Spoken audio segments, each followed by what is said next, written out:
नमस्कार सभी को। दोस्तों, जब से बिहार विधानसभा चुनाव की तारीखों का अनाउंसमेंट हुआ है, तब से लोग ये कयास लगा रहे हैं कि आखिर एनडीए में सीट का बंटवारा कैसे होगा? क्योंकि बहुत सारे गुट एनडीए में हैं, कुछ तो ऐसे हैं जो एक दूसरे का नुकसान करने में ही लगे रहते हैं। लेकिन अब जब एनडीए की सीट शेयरिंग का फार्मूला सामने आया है, तो इसके साथ-साथ कयासों का बाजार और गर्म हो गया है। बीजेपी जेडीयू की बराबर सीटों की साझेदारी से लेकर मांझी, कुशवाहा और पासवान के बीच में जो असंतोष है, वो ये सवाल खड़ा करती है कि आखिर ये डील किसके लिए फायदेमंद है और किसको सबसे ज़्यादा नुकसान पहुंचाएगी। तो आज की इस वीडियो में हम बात करेंगे इस पूरे राजनीतिक समीकरण का और ये भी समझने की कोशिश करेंगे कि इस सीट शेयरिंग से किस तरीके की एनडीए की भविष्य की हम कल्पना कर सकते हैं और आखिर आपसी खींचतान कितना गहरा है। तो आइए वीडियो शुरू करते हैं। तो भैया, फाइनली एनडीए में सीट शेयरिंग तो हो गई है, लेकिन नीतीश कुमार के दफ्तर में जो सन्नाटा छाया हुआ है, जैसा कि वहां के रिपोर्टर्स बता रहे हैं, ये बताता है कि जेडीयू खेमा इस सीट बंटवारे से खुश नहीं है। अब खुश भी नहीं है और चुप भी है, तो इसका मतलब है कि अंदर अंदर कुछ ना कुछ तो खेला चल रहा है और हो सकता है यही सीट बंटवारा आने वाले वक्त में बिहार की एक बड़ी और एक नई सियासी पटकथा की शुरुआत भी कर दे।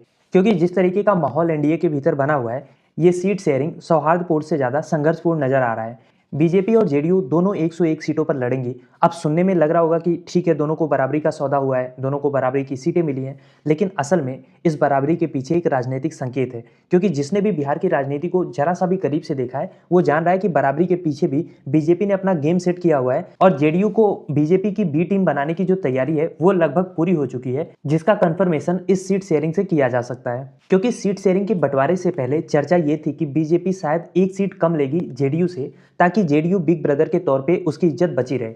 लेकिन अचानक से हालात पूरी तरीके से पलट चुके हैं और लास्ट मोमेंट पे जितनी माथापच्ची हुई है, उसके बाद अमित शाह ने जो फार्मूला निकाला है, उससे संतुलन पूरी तरीके से बदल चुका है। यानी जेडीयू और बीजेपी दोनों बराबरी पे आ चुके हैं। अब इस मोमेंट पे जो नीतीश कुमार के दफ्तर का सन्नाटा है या जिस तरीके से जेडीयू के नेता निराश हुए हैं, ये कोई अफवाह की बात नहीं है। ये दरअसल ऐसा संकेत है जो नेता से लेकर पत्रकार हर कोई समझ रहा है कि 2025 के चुनाव के बाद बिहार में सत्ता का केंद्र जो है वो नीतीश के हाथ से निकलने वाला है। क्योंकि बीजेपी अब बिहार में एकमात्र निर्णायक शक्ति बनकर उभरना चाहती है और यही बात एनडीए के बाकी सहयोगी जो दल हैं उनके भी गले नहीं उतर रही है।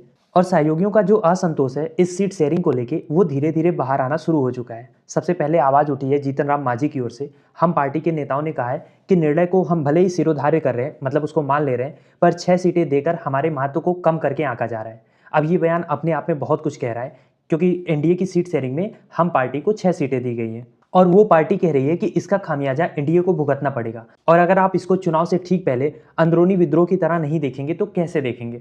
और इंडियन एक्सप्रेस की रिपोर्ट बताती है कि मांझी को मनाने के लिए खुद मोदी जी ने भी उनसे बात किया, उनको एक एमएलसी की सीट देने का वादा भी किया।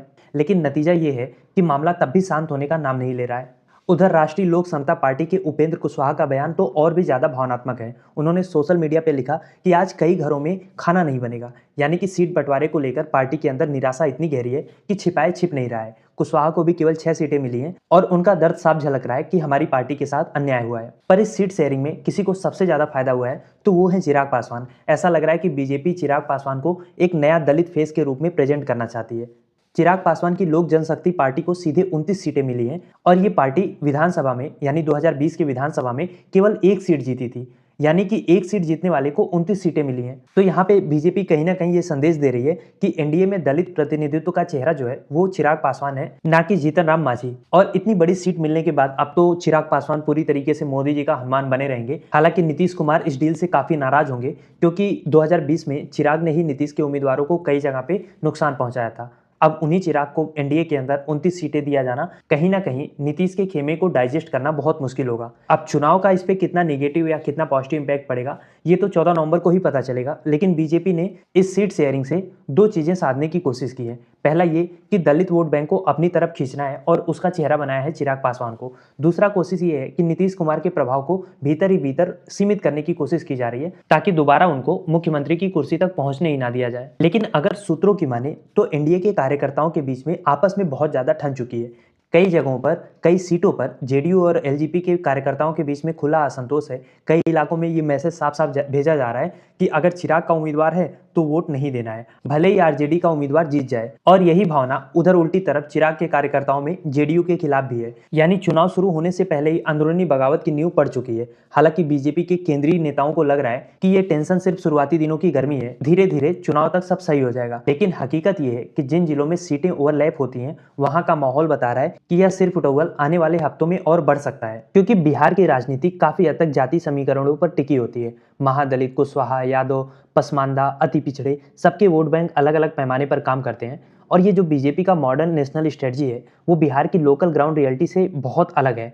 नीतीश कुमार जानते हैं कि उनका आधार महादलित वोट है, लेकिन जब बीजेपी ने पासवान को ज्यादा सीटें दी हैं, तो भी जेडीयू की सीटें काट कर, तो आप ये समझ लीजिए कि महादलित वोट बैंक को भ्रमित करने का रिस्क भी बीजेपी ने लिया है। अब सवाल यह है कि नीतीश कुमार क्या करेंगे।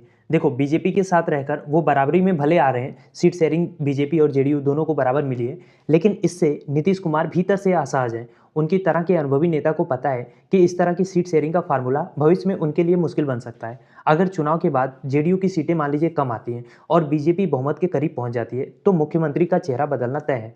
और नीतीश कुमार, जिनकी राजनीति ही संतुलन बनाए रखने की रही है, वो शायद ही इस हालात में ज़्यादा देर तक चुप रहेंगे। कई रिपोर्ट्स दावा ये कर रही हैं कि जेडीयू के कुछ नेता पहले से ही बैकअप प्लान बना चुके हैं, कुछ आरजेडी के संपर्क में भी हैं, ताकि पोस्ट पोल अगर हालात बिगड़े तो नया रास्ता खोला जा सके।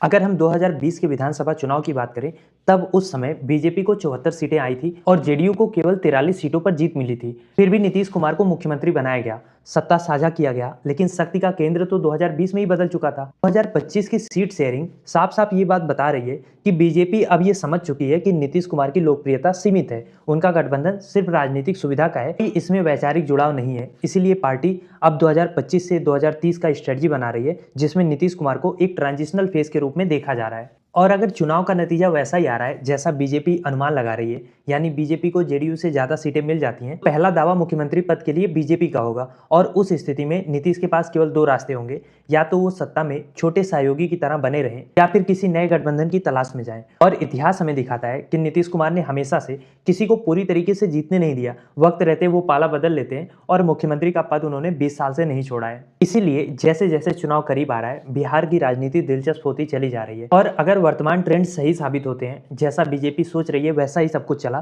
तो एनडीए की सरकार दो चेहरे मोदी और चिराग की लोकप्रियता पर टिक सकती है। लेकिन अगर उससे पहले असंतोष गहरा हो गया, तो बीजेपी की मिश्रित जीत मिश्रित संकट में बदल सकती है। बीजेपी को फायदा तभी मिलेगा जब सारे दल रिपोर्टेड तरीके से फील्ड में एकजुट रहें, जो वर्तमान में होता दिख नहीं रहा है। दोस्तों, बिहार की राजनीति में हर समीकरण अपने भीतर एक कहानी छिपाए रहती है। आज की सीटों का जो शेयरिंग है, वो सिर्फ चुनाव का मामला नहीं है, ये सत्ता संबंधों के बीच में जो संतुलन बदल रहा है उसकी तस्वीर है। बीजेपी की रणनीति साफ है बिहार में कि नीतीश को साथ रखना है, पर उनको सत्ता नहीं देनी है, सत्ता खुद संभालनी है। वहीं मांझी और कुशवाहा जैसे नेताओं की नाराजगी जैसे जैसे चुनाव करीब आ रहा है, आने वाले हफ्तों में बढ़ सकती है। और सीट शेयरिंग के बाद से नीतीश कुमार की राजनीतिक प्रासंगिकता पर और ज्यादा सवाल उठने लगे हैं। अब मेरा सवाल आपसे ये है कि आपको क्या लगता है, एनडीए के अंदर सीट शेयरिंग को लेकर जो असंतोष है, क्या बिहार में वो बीजेपी के हार का कारण बनेगी, या इस सीट शेयरिंग के स्ट्रेटजी से बिहार में बीजेपी अपना मुख्यमंत्री बना पाएगी? क्या सोचते हैं आप इस बारे में? लिखिए अपनी राय कमेंट बॉक्स में।